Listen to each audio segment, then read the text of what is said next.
ফরিদ মিয়া ভোরে সেহরি খেয়ে রিকশা নিয়ে বের হন। সারাদিন রোদে পুড়ে ঘামে ভিজে মানুষ পৌঁছে দেন গন্তব্যে। কিন্তু বিকেলের দিকে তার বুকের ভেতর অন্যরকম এক চিন্তা জন্মে। আজ ইফতার করব কি দিয়ে? আদৌ ইফতার জুটবে তো? এই প্রশ্ন শুধু ফরিদ মিয়ার নয়, সিলেটের অসংখ্য ছিন্নমূল অসহায় ও বিত্তহীন মানুষের প্রতিদিনের বাস্তবতা এটি। না, সেটা সমর্থ হয় না বাবা। আমাদের সেই সমর্থ আছে, গাড়ি চালায় ভালো খাওয়ার মতো তৈরি কাটাচ্ছে। আল্লাহ পাকে এখন দেখছি না, যা আছে যেটা রেজে গেছে এটাই সবচেয়ে ভালো। সংযমের মাস রমজান তাদের জন্য কখনো কখনো হয়ে ওঠে অনিশ্চয়তার মাস। ঠিক এমন সময় সিলেটের কিছু তরুণ তরুণী নীরবে এগিয়ে আসে। নিজেদের স্বাচ্ছন্দ্যের কথা না ভেবে তারা ভাবে অন্যের কথা। আমরা যে সময় দেখি দরিদ্র যারা আছে, যারা পথ শিশু আছে, তারা তো রাস্তা তুই লগে ইফতার করতে পারে না। আমরা ঠিক আছে বালাগুড়া ইফতার করলাম, ইফতারের সময় নানান ধরনের খানি খাই, প্রত্যেকটা দিনও আমরা বালা খানি খাই, কিন্তু তারা তো বালা খানি খাইতে পারে না। এটা দিকে আমরা সবারও একটা চিন্তা ভাবনা যে তারা লেগে কিছু করা যায়নি। দেড়শো আমরা প্রত্যেক বছরও রমজান মাসে ওই লাগে আমরা তারা লাগে ওলা কইরা থাকি। নিঃস্বার্থ পরিবার সিলেটের একদল ব্যতিক্রমী তরুণ তরুণীর সংগঠন। দীর্ঘদিন ধরেই তারা পরিচালনা করছে মানবিক কার্যক্রম। 2 টাকায় ঈদের শপিং, 2 টাকার ভাতের হোটেল, 2 টাকার ইফতার। তাদের এমন নানান কর্মসূচি ইতিমধ্যেই সিলেট সহ সারা দেশে কুড়িয়েছে ব্যাপক প্রশংসা। 2018 সাল থেকে এখন 2026 পর্যন্ত প্রত্যেক রমজান আইলে এরকম খানির আয়োজন করিয়া থাকি।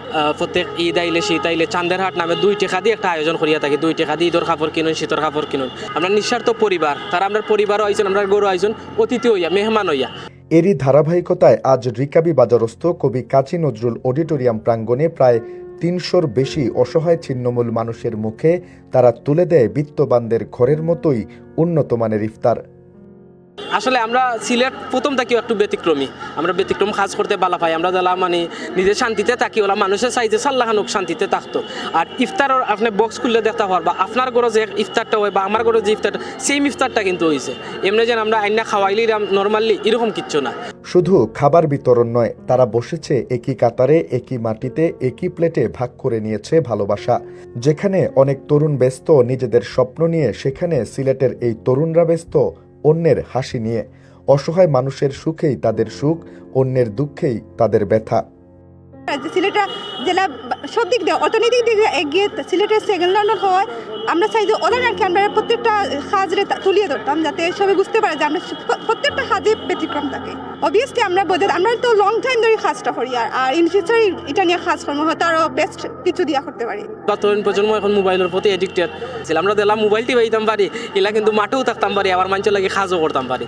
সো যারা জেনজিও হল আসুন, এরা টেকা দিই, এরা 10 টাকা, 50 টাকা, 100 টাকা করে দিতে তো ও জিনিসটা হয়েছে। আমরা চাইলাম যেন কন্টিনিউয়াসলি এই কাজটা করিয়া দিন সারা রমজান। ও জায়গাতে আইলে মানুষে পাইতো, বা যে জায়গাত মানুষের একটু অসুবিধা আছে, ও জায়গাতে আমরা ইফতার লইয়া দিতাম, তারা ইফতার করতাম। যারা আজ হয়তো কখনো নিজের টাকায় এমন ইফতার কিনে খেতে পারতেন না, তারাই দুহাত তুলে দোয়া করছেন এই তরুণদের জন্য, এই ভালোবাসার জন্য। একটা লোক যদি কিছু খেলে, একটু পানিও যদি খেলে, তারপর দোয়া থাকে। ভাই এরকম উদ্যোগ নেওয়ার আল্লাহ তাআলা সবারই তৌফিক দেখ। এরকম উদ্যোগ নেওয়া অনেক ভালো আছে, অনেক ভালো, অনেক সুন্দর ভাই। সবাই আল্লাহ কেউ খাওয়ানোর তৌফিক দিছে না, কিন্তু থাকা অবস্থাও কেউ খাওয়া না। সবাই আল্লাহ এরকম তৌফিক দেখ, খাওয়ানোর সবাই যাতে খাইতে পারে ভাই। ইনশাআল্লাহ দোয়া করবো না, খাইলে তো দোয়া করবো, খাইলে দোয়া করবো। সমাজ বদলায় এমনই ছোট ছোট নিঃস্বার্থ কাজে, যা সিলেটের এই মহানুভব তরুণ তরুণীরা আবারও প্রমাণ করল।